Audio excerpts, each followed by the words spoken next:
Pour l'heure, nous sommes sur le changement de pied, si j'ose dire, du gouvernement concernant les baisses d'impôts. En quelques jours, finalement, des baisses qui étaient retardées auront lieu comme prévu en 2018. C'est en quelque sorte le rétropédalage du rétropédalage.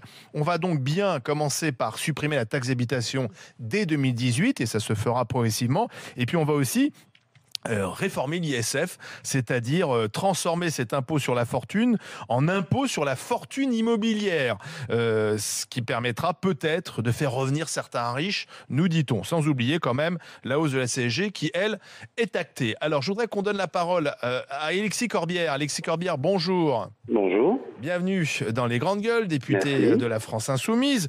Alors, vous dites carrément, c'est dégueulasse, c'est le terme que vous avez employé, à la fois de baisser l'ISF et en même temps d'augmenter la CSG, même si cette hausse sera quand même compensée, pour être honnête, il faut le dire, par une baisse des cotisations pour les salariés.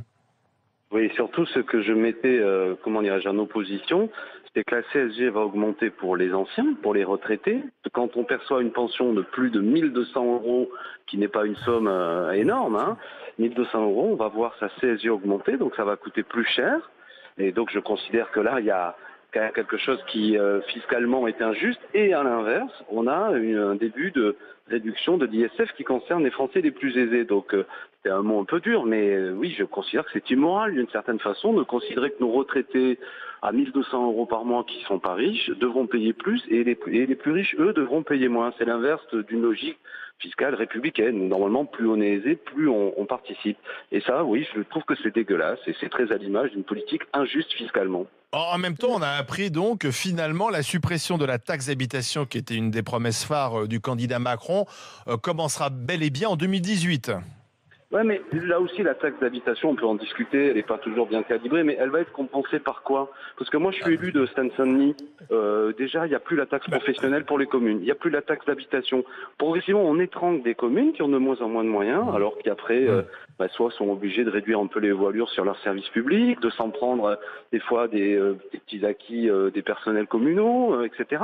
Alors qu'on est sur des territoires où il y a besoin de services publics, où les communes ont besoin de moyens. Donc, moi, s'il n'y a pas une logique globale qui disent à dire peut-être qu'il faut supprimer la taxe d'habitation, mais je fais de la rentrée fiscale de notre côté, c'est-à-dire notamment, je pense que contrairement à ce qu'il dit, il y a des Français qui sont aujourd'hui très riches. Vous savez, il n'y a jamais eu autant de millionnaires en France.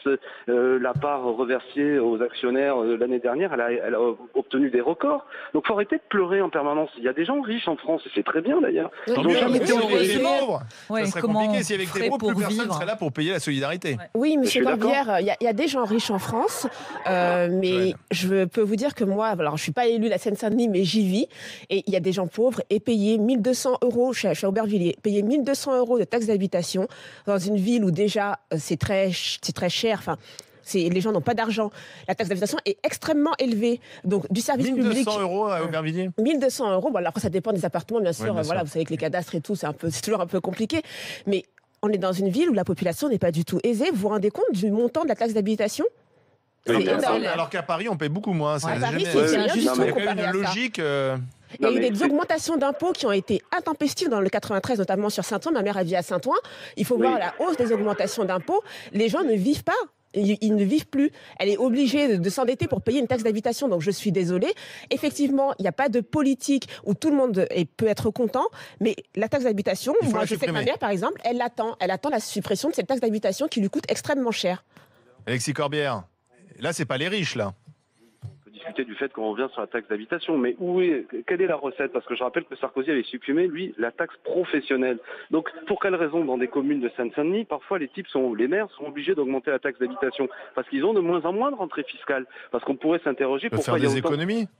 Sur le on peut peut-être faire des économies sur le fonctionnement, parce qu'il y a beaucoup de dépenses de fonctionnement. Vous savez quoi? Vous allez faire une émission un jour, je vous invite dans l'année, vous allez venir à Montreuil ou à Bagnolet, puis on va faire la tournée, vous allez me dire en quel endroit il faut faire des économies. Il n'y a pas de problème. Vous allez m'expliquer, vous allez expliquer aux habitants où est-ce qu'on peut faire des économies. Vous savez, moi j'ai à la fois... Non, mais pas sur le terrain. Pas forcément à Montreuil ou à Bagnolet, vous avez au niveau raison, du fonctionnement dispendieux au Conseil général de des municipalités, Pardon? Oui, au Conseil départemental de Seine-Saint-Denis, départemental. Olivier a raison. Là, à mon avis, on peut faire des économies.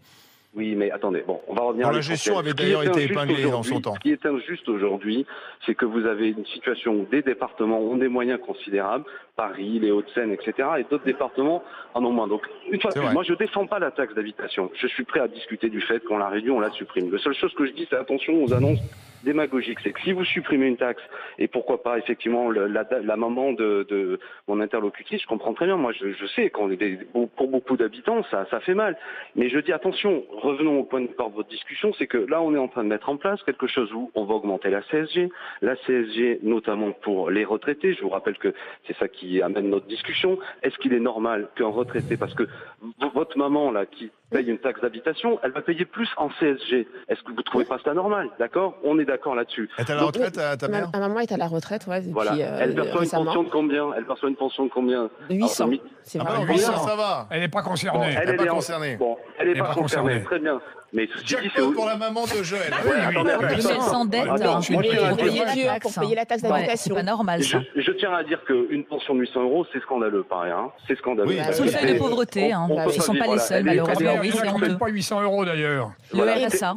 En Et dessous dans du seuil ce- de pauvreté, Pardon, c'est insupportable. Je ne sais pas ce qu'a fait votre maman dans la vie, mais franchement, que nos anciens aujourd'hui, et il y en Elle a faisait beaucoup, quoi ta maman? vivent Maman, elle avec était 800 € par opératrice de mois, c'est saisie, fou. mais bon, comme elle a eu des petits soucis de santé, donc du Elle a coup, pas eu elle a toutes ses elle a pas eu annuités. toutes ses. Oui, c'est ça. Exactement. C'est souvent des retraites qui sont pas complètes et donc on se retrouve avec des petites retraites ensuite. Oui, Merci mais c'est le Alexis cas. Corbière. Oui, mais c'est le cas. Là aussi, pourquoi il n'y a pas des retraites complètes? C'est parce que aussi des gens ont perdu leur boulot, qu'on a rallongé la Oui. durée de cotisation. Oui, donc puis les les gens n'ont accidents pas eu la de vie, possibilité. Il y a des gens non, mais que chaque fois qu'on rallonge la durée de cotisation, on crée des milliers de gens qui n'ont pas leur cotisation complète et qui n'ont pas de retraite Bien complète sûr. et qui ont des. Bref. Merci, Les amis, Alexis. moi c'est pourquoi je plaide, c'est une grande réforme fiscale. Et là, Oui, alors ça, Ah oui, oui, vraiment, oui, si on l'a Ah, fait mais jamais. ça, On l'attend tous, hein. François Hollande s'en Ah, ben, est occupé. vous allez sur le site de la France Insoumise, vous la verrez. Allez, Bon. salut à tous. Ciao. Salut Alexis Ciao. Corbière. Au revoir. On ira voir le site de la France Insoumise. En attendant, on va accueillir Nelly au 32-16. Bonjour Nelly. Oui, bonjour. Vous nous appelez du Jura. Oui, tout à fait. Alors, est-ce que vous croyez à ces baisses d'impôts dès 2018, à la fois la suppression de la taxe d'habitation, mais aussi la réforme de l'ISF? Vous êtes concerné par la réforme de l'ISF? Non, je ne suis pas concernée Oui, par ben la ça, réforme il n'y en a de pas l'ISF. beaucoup, hein, vous savez. Moi, je suis retraitée. Je suis veuve retraitée et non imposable sur le revenu, ce qui veut dire que je ne paie pas la taxe d'habitation, mais Oui. par contre, je vais subir la hausse de la CSG. Ah, vous êtes au-delà de 1200 €? Oui, je suis à peine au-dessus, donc je vais la subir et Ah je n'aurai ouais. pas de compensation, bien sûr. Mais non, pas de compensation. Donc pour vous, c'est perdant-perdant. Perdant, perdant. Ouais. Alors Et quand vous on entend qu'en même temps, on va faire quand même des gros cadeaux à ceux qui payaient l'ISF, vous comprendrez bien qu'on l'a un petit peu en travers l'histoire.